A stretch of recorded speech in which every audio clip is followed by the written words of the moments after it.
अब भीतर आकर इस प्राणहीन महल में प्राण फूको पुत्र। सीता के साथ गृह प्रवेश करो पुत्र।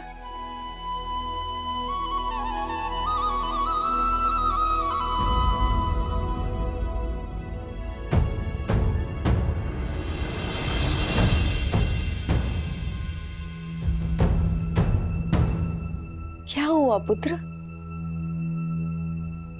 इन हाथों ने पुण्य स्थापित करने के लिए बहुत बड़ा पाप किया है मां।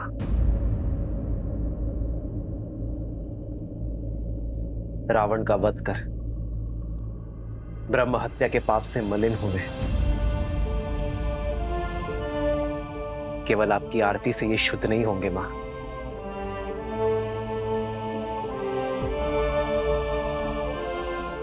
तो क्या हमारे स्नेह में या आरती में कोई कमी रह गई है पुत्र? आपके स्नेह में कोई कमी नहीं है मां, कमी है माताओं की उपस्थिति में।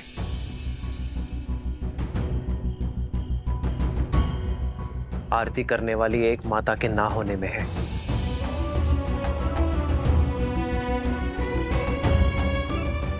इस आरती के लिए मेरी माता कैकेयी के 2 हाथ कम पड़ गए माता। कैकेयी के दुख और लज्जा का भान नहीं है तुम्हें। कहती है फिर तुम्हें कभी मुख नहीं दिखाएगी। उसे भय है कि तुम्हारा सामना करने में वो सक्षम नहीं। उसने संदेश भिजवाया है कि वो राम से दृष्टि मिलाएगी तो वो जी नहीं पाएगी। उसकी आत्मा उसका शरीर छोड़ देगी। और तुम्हारे गृह प्रवेश में वो कोई अपशगुन नहीं चाहती। फिर तो वनवास से भी बड़ा संकट हो जाएगा मां। माता कैकेयी का ना आना अपशगुन होगा। मेरी माता कैकेयी के आशीर्वाद के बिना मैं नगर में तो प्रवेश कर गया, किंतु गृह प्रवेश नहीं कर पाऊंगा। प्रवेश नहीं कर पाऊंगा। प्रवेश नहीं कर पाऊंगा। रघुनंदन तो बन गया, किंतु रघुकुल का राजा नहीं बन पाऊंगा।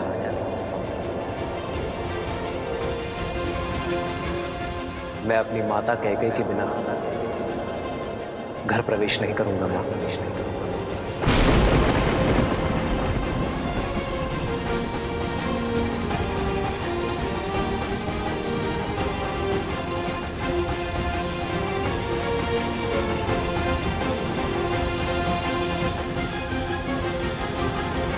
राम आपकी प्रतीक्षा केवल रघुकुल का यह आंगन ही नहीं, अयोध्या का हर आंगन कर रहा था।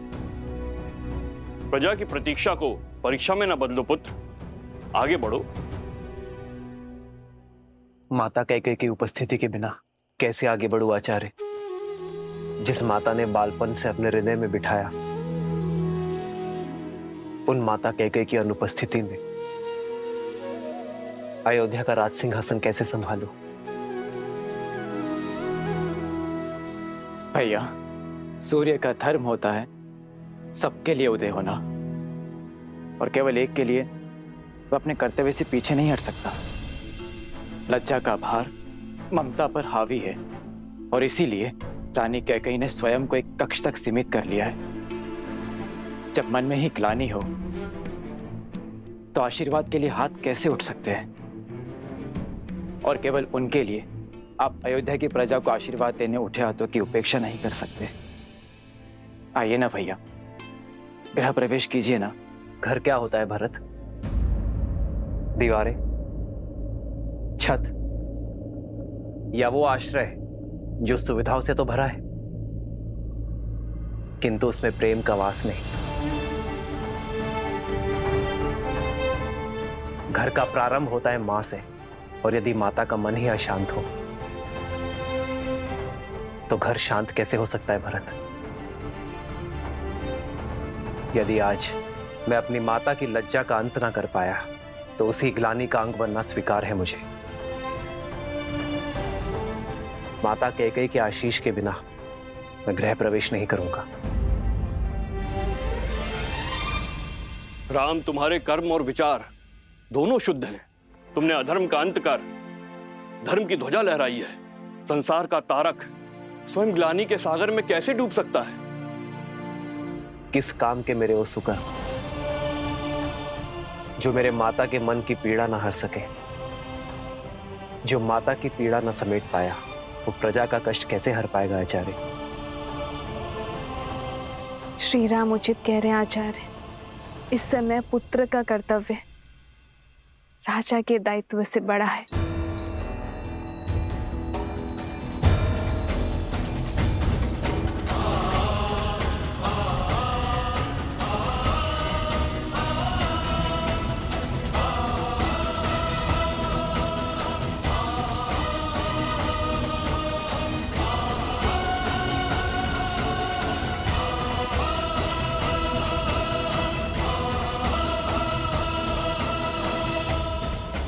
जब तक माता कह के गृह प्रवेश की आरती नहीं करेंगे सियाराम के पग इस घर की चौखट को नहीं छुएंगे।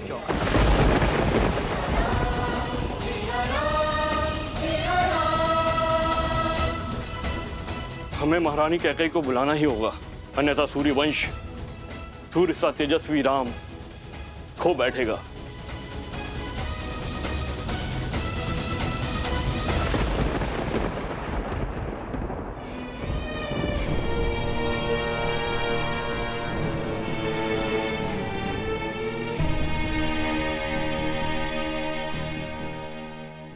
कस के पकड़ो, आंखें लक्ष्य पर, प्रत्यंचा तनी हुई। अब इसे खींचो और छोड़ दो। और कब तक आप अयोध्या के आकाश पर शोक का मेघ बनकर छाई रहेंगी? कब तक आप अयोध्या के आनंद पर ग्रहण बनी रहेंगी? वर्षों के बाद दुख की धरा पर सुख की किरण पड़ने ही वाली थी। राम भैया अयोध्या में पग धरने ही वाले थे, किंतु वे द्वार पर खड़े केवल आपकी हट के कारण। महारानी, सही कहा तुमने। अपने कुकर्मों का भार अपनी मृत्यु शैया तक ढोऊंगी मैं। अपने एक पुत्र को सिंहासन पे बिठाने की चेष्टा में मैंने अपने दूसरे पुत्र को वन की अग्नि में झोंक दिया। अब शकुन का दूसरा रूप हूं मैं। राम के आने की शुभ घड़ी को अपनी उपस्थिति से मैं अशुभ कैसे कर दूं? कैसे दृष्टि मिलाऊंगी मैं अपनी राम से? कैसे? आपका दुख, आपका पश्चाताप ना ही आपके द्वारा किए गए कुकर्मों को मिटा सकता है और ना ही आपके प्रति राम भैया के प्रेम को। आपने चाहे जो भी अनिष्ट किए, किंतु भैया सदा आपको अपनी माता मानते हैं। आपसे जो भी अपराध हुआ वो क्षमा योग्य तो नहीं, किंतु आप अपनी ग्लानि की अग्नि में राम भैया के आनंद के वेला को नहीं झुलसा सकती। किंतु राम भैया अडिग हैं कि जब तक आप उनके द्वार पर आरती नहीं उतार देती, तब तक वो ना ही भीतर आएंगे और ना ही राज्याभिषेक करवाएंगे। चलिए, ईश्वर के लिए चलिए। मैं नहीं आ सकती। कैकेयी की राजकुमारी शक्तिशाली थी, किंतु अपने पुत्र के लिए श्राप लेने वाली ये अभागन मां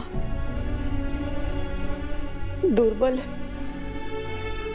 भय है मुझे कि अपने राम के समक्ष आते ही मेरा हृदय मेरे साथ कोई छल न कर बैठे, मेरी धड़कन रुक न जाए। यदि ऐसा हुआ तो एक बार फिर मेरे राम का मार्ग रुक जाएगा। मेरी मृत्यु के कारण मेरे राम के आगमन की शुभ घड़ी अशुभ घड़ी में बदल जाएगी। नहीं, मैं ये पाप कदाचित नहीं होने दूंगी।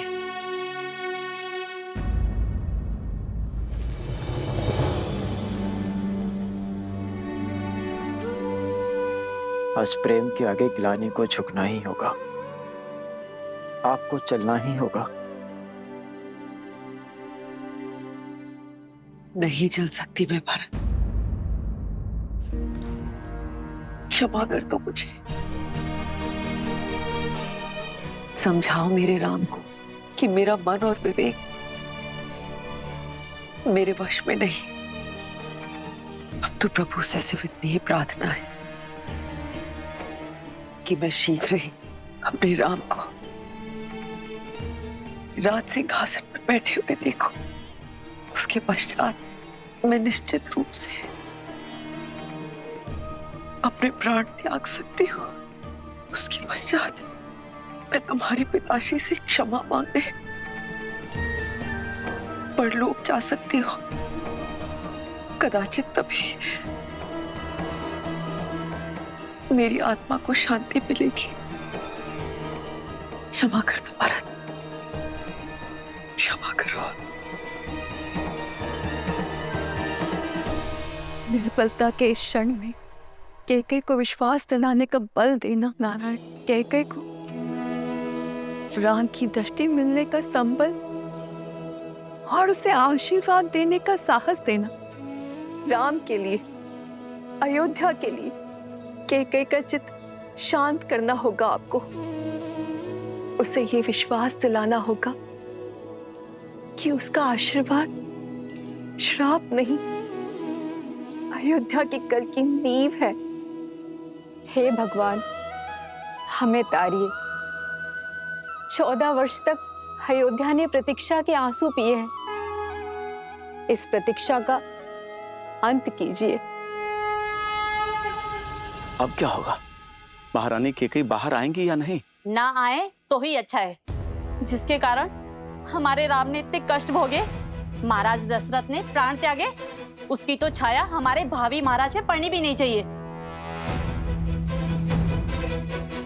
सीते, यदि आज माता कैकेयी का सम्मान स्थापित ना हो पाया तो कभी नहीं होगा। संसार यही कहेगा कि अपनी पत्नी का मान बचाने के लिए महायुद्ध लड़ने वाला राम अपनी मां का सम्मान ना बचा पाया। जो भक्त ग्लानि के बेड़ियों में बंधे हो, वो आपके पास कैसे आएंगे आर्य? जब जड़ें सूखी हो तो केवल पत्तों पर पानी डालने से वृक्ष हरा नहीं होता। जड़ों को सींचने से उसके प्राण जागते हैं। आप पहले भी कर चुके हैं आर्य। पहले माता अहिल्या थी, अब माता कैकेयी। आपको उनके सोए हुए मन को जगाना होगा आर्य। यदि पत्नी तुम जैसी धर्मात्मा हो तो व्यक्ति के लिए कोई लक्ष्य असंभव नहीं है सीते। धन्यवाद। श्री राम राम राम श्री राम। महल के स्थान पर ये कहाँ चले गए श्री राम?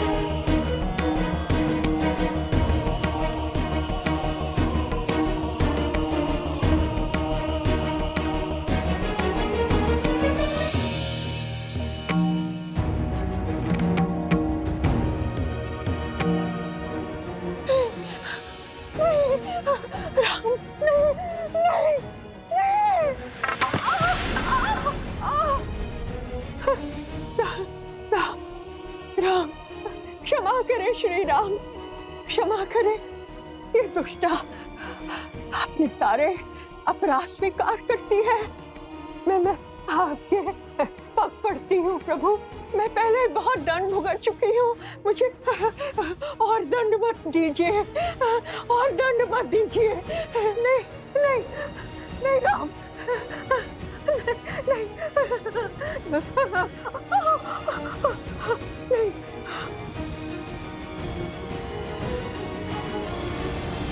क्या श्री राम क्षमा करेंगे इसे? इतना करने के पश्चात तो रावण को भी क्षमा नहीं मिली थी। इसे तो जितना दंड मिले उतना कम है।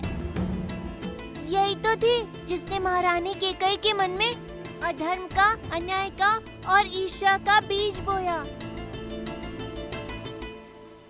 प्रिय गणेश, माना कि मंथरा के बोल ही श्री राम के कष्टों का कारण बने, परंतु श्री राम ये बात भली भांति जानते हैं, क्षमा परमो धर्म, क्षमा ही सबसे बड़ा धर्म है। श्री राम रूपी ज्ञान की गंगा में गोते खाने के लिए सज्ज हो जाओ पुत्र। जिसे भय मार रहा हो उसे और क्या दंड दिया जाए? आपका भय ही आपका दंड है मंत्रा। किंतु तुम यहाँ?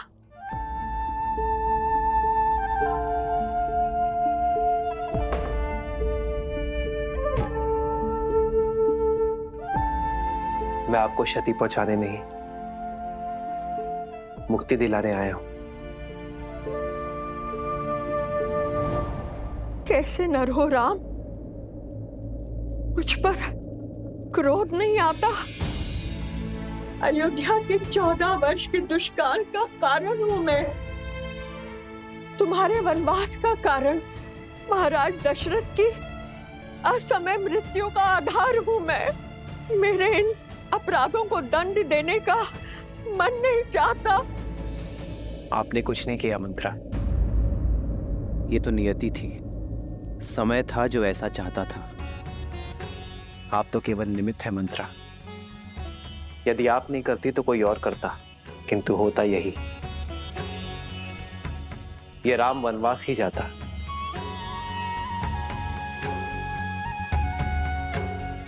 निमित्त बनने का दंड तो आप भोग चुकी हैं, अब बारी मुक्ति की है।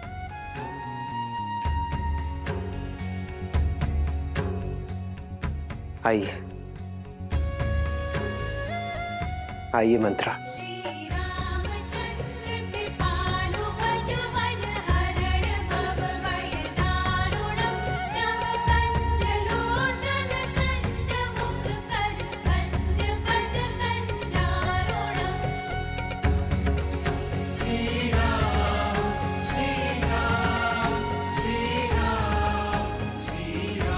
राम राजा बनने वाले हैं। यथा राजा तथा प्रजा। राजा की क्षमा प्रजा के लिए दया और करुणा का उदाहरण बनती है। श्री राम ये जानते हैं कि जो हृदय क्षमा कर सकता है वही हृदय सच्चा न्याय भी कर सकता है। अच्छा, तो मंत्रा को क्षमा कर श्री रामनाथ केवल स्वयं करुणा दिखा रहे हैं, बल्कि अपने प्रजा को भी करुणा का पाठ करा रहे हैं। हाँ पुत्र, श्री राम वो राजा नहीं जो केवल युद्ध जीतकर अपनी शक्ति और राज्य का विस्तार करे। श्री राम तो वो राजा हैं जो मन जीतकर सबके हृदय के सम्राट बनना जानते हैं। और आज मंथरा को क्षमा कर उन्होंने इस संपूर्ण संसार को राम राज्य की एक झलक मात्र दिखाई है। वो राम राज्य जिसकी सबसे बड़ी शक्ति है अपने क्रोध और द्वेष पर विजय पा लेना। अपने इस कृत्य से श्री राम ने संसार को यह दिखा दिया कि एक राजा का सबसे बड़ा बल है क्षमा करना।